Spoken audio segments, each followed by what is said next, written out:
white vinegar easily. Start by rinsing 300 grams of rice with clean water, then strain the water into a pot. Heat the water while stirring until the rice turns yellow. Let the cooked rice cool naturally on a plate. Next, mix the 300 grams of rice with 6 liters of boiling water in a large bowl. Peel and dice an apple into small cubes, then add them to a clean, dry container along with 30 grams of sugar. Pour the rice mixture into the container, leaving some space at the top for gas to form during fermentation. Stir well to dissolve the sugar. Cover the container with plastic wrap and seal it tightly. Place it in a cool spot and let it ferment for 15 to 20 days. The result is pure, authentic white vinegar, simple and delicious to make at home. Pare, ang bango, pare.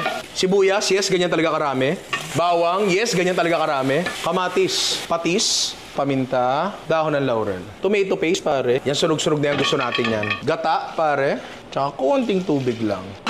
Takpan at i-pressure cooker for about 20 to 30 minutes depende sa pressure cooker nyo. Habang pinapalambot ang baka natin, pare, prito tayo ng patatas. Saka mo na yung carrots mo para umitim. Pag malapit na, pwede na lagay ang bell pepper. Prito mo na rin. Okay na yan, par. Hanggat mainit pa, konti asin lang. Tsaka natin yung baka, pre, kung malambot na. Uy!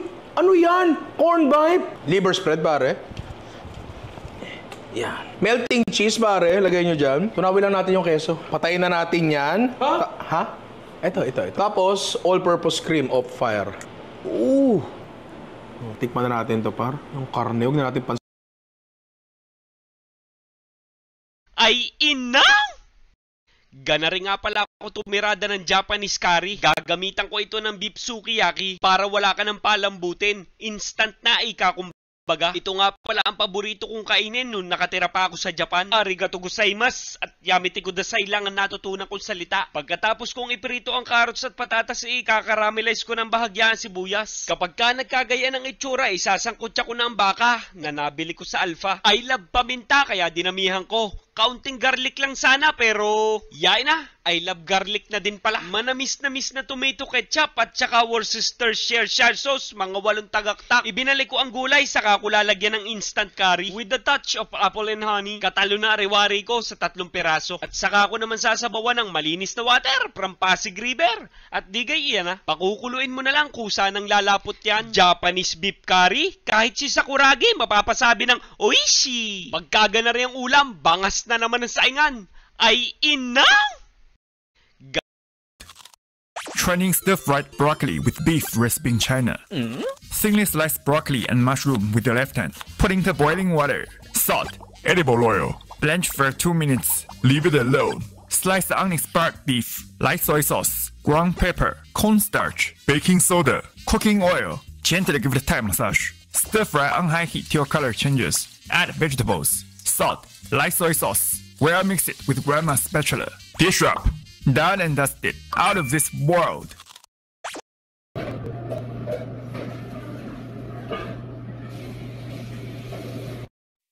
Ganito po ang aking paraan kapag nagluluto po ako ng maramihang garlic butter na hipon. Bali ito po ay 2 kilong hipon.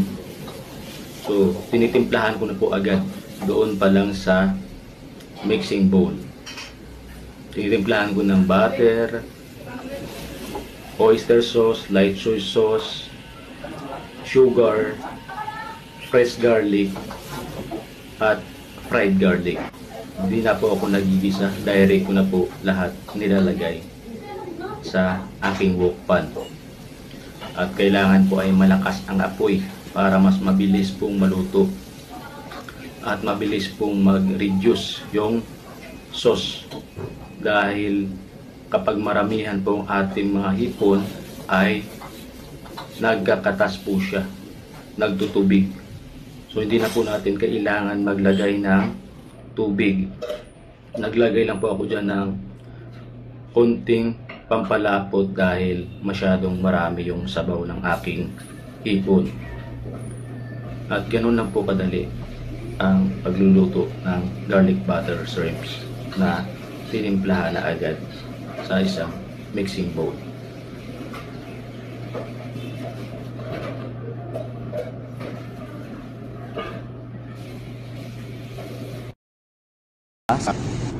Kalahating cup ng fried garlic, kalahating cup ng fresh garlic, 4 na pirasong siling haba, finely chopped, at 1/4 cup ng spring onions. At bubuhusan po natin yan ng mainit na mantika para magkaroon po ng mabangong aroma. At pagkatapos na ititimplahan po natin ng 1 teaspoon salt, 1 teaspoon MSG, 2 tablespoon light soy sauce, 1 tablespoon oyster sauce. Maghalo-haloin lang po natin yan hanggang sa mag-mix po ang lahat ng mga ingredients na ating inilagay. At sa paghihiwa naman po ng ating shrimps, ganyan lang po, hiwain po natin sa likod, sagad sa ulo, hindi po kasama ang buntot. Butterfly cut. At ilalatag po natin yan sa ating serving plate ng ganyan. At pagkatapos yan ay toppings naman natin ang ating mga ingredients. Ganun lang po kasimple. At yan po ang ating finished product. Chinese.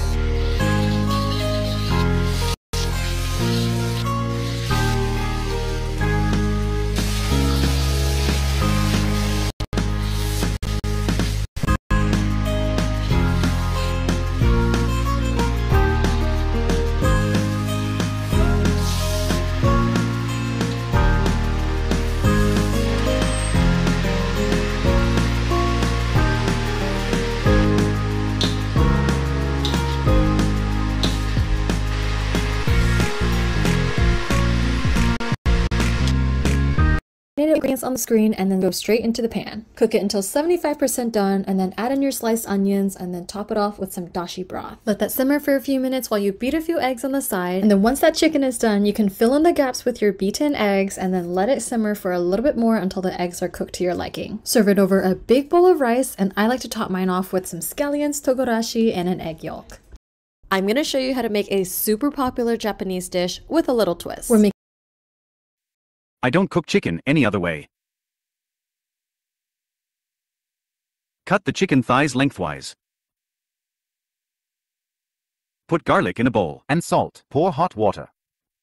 Put the meat. Marinate for 30 minutes. Dry with paper towels.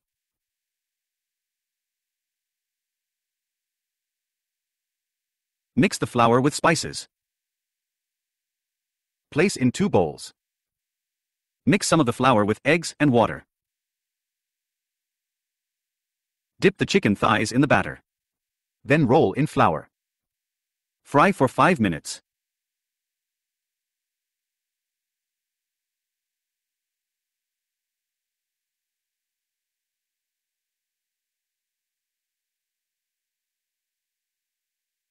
I don't cook. Malakasan nating bagong-bagong kawali na gawa ng Red Chef. Napakatibay nito, ceramic coating to. At pangmayaman ang dating, kung gusto mo niya, nasa yellow basket lang. So dito naman gagawin natin, isisir lang muna natin itong ating manok. Nilagyan ko lang yan ng olive oil o kaya kahit anong klaseng mantika, and then baligtaran natin itong isisir. Okay na yung mamula-mula lang siya at hindi naman natin ito masyadong kailangan sunugin. Makalipas ang mga ilang minuto ay pwede na ito. Hahanguin ko muna at itatabi ko muna. Tapos niyan, tatanggalin ko muna yung mga maraming mantika dyan sa ating kawali. At pwede na nating igisa yung ating mga bawang. Inuna ko lang yung bawang. Kung nasanay kayo sa pagigisa na inuuna ko yung sibuyas, pwede naman kahit alin ang mauna. Nasa sa inyo pa rin naman yan. Mga 30 seconds ko lang ginisa yung ating bawang at inilagay ko na nga yung ating mga sibuyas. Hindi ko na masyadong pababanguhin ito at ilalagay na nga natin yung manok na ating itilabi kanina. So ayan, inuupo na nga natin o dinadapa na nga natin yung ating manok. At itintahan natin ito ng 2 bote ng Sprite na maliit. Basta lemon soda ay okay lang. So 2 boteng maliit ang aking gagamitin dito. Minsan ko na nga palang ginawa ito at in-upload ko nga pala sa YT. Hindi ko lang biniyak yung manok. At sa awa ng Diyos, nag-trending naman. Binudburan ko ng konting pampalasa at yung nakikita mo naman ay binubuhos ko ngayon. Ito ay soy sauce lang. Kalahating tasang soy sauce ang aking ginamit dito. At lalagyan din natin ito ng oyster sauce. Uubusin ko na nga dito yung isang pakete na yan. After ng oyster sauce, ilalagay naman natin yung mga onion leeks. Yung 3 pirasong tangkay na hiniwa ko kanina. Tatakpan ko muna ito at 45 minutes nating pakukuluan sa mahinang apoy. At after ng mga 45 minutes, ganito na ang magiging itsura niya. So ito na. Yung tipong sa kulo pa lang, kitang-kita mo nag-aangatan yung mga balat ng manok. Nakakahulugan na sobrang lambot na niya. Kaya naman hindi ko napapatagalin ito at ipe-plating na nga natin. So ibinubuhos ko lang yung mga natirang sarsa dun sa kawali natin. Nakita mo naman na talaga namang parang napakasarap nitong ating niluto. Simple-simple lang at napakadaling gayahin. Kaya naman... Pansit. Thank you for watching. Nag-order po ang aming guest ng pansit na walang mantika. So ganito po ang aking ginagawa kapag nagluluto po ko ng pansit na less oil. Nagpapakulo lang ako ng tubig. Pagkatapos, nilalagay ko ang bihon at sabay-sabay ko na rin po nilalagay ang aking mga sangkap. Yung bawang, sibuyas, yung ginamit kong bawang ay fried garlic. At yung karne naman po ay manok. Yung nasa breast part para mas mabilis po siyang maluto. At saka wala rin pong balat para hindi po magkakaroon ng mantika itong ating less oil na pansit. So ganun lang aking ginagawa, pinapatong ko lang yung mga gulay habang pinapakuluan ko po itong aking bihon hanggang sa lumambot. At pagkatapos nyan, kapag malambot na po ang bihon, saka ko na po paghalo-haluin at ang last ko na po nilalagay ang repolyo para hindi po ma-overcook ang ating repolyo. Ganun lang po kadali ang aking less oil pansit. Walang mantika, less cholesterol. Hindi gisado na pansit. Thank you for watching.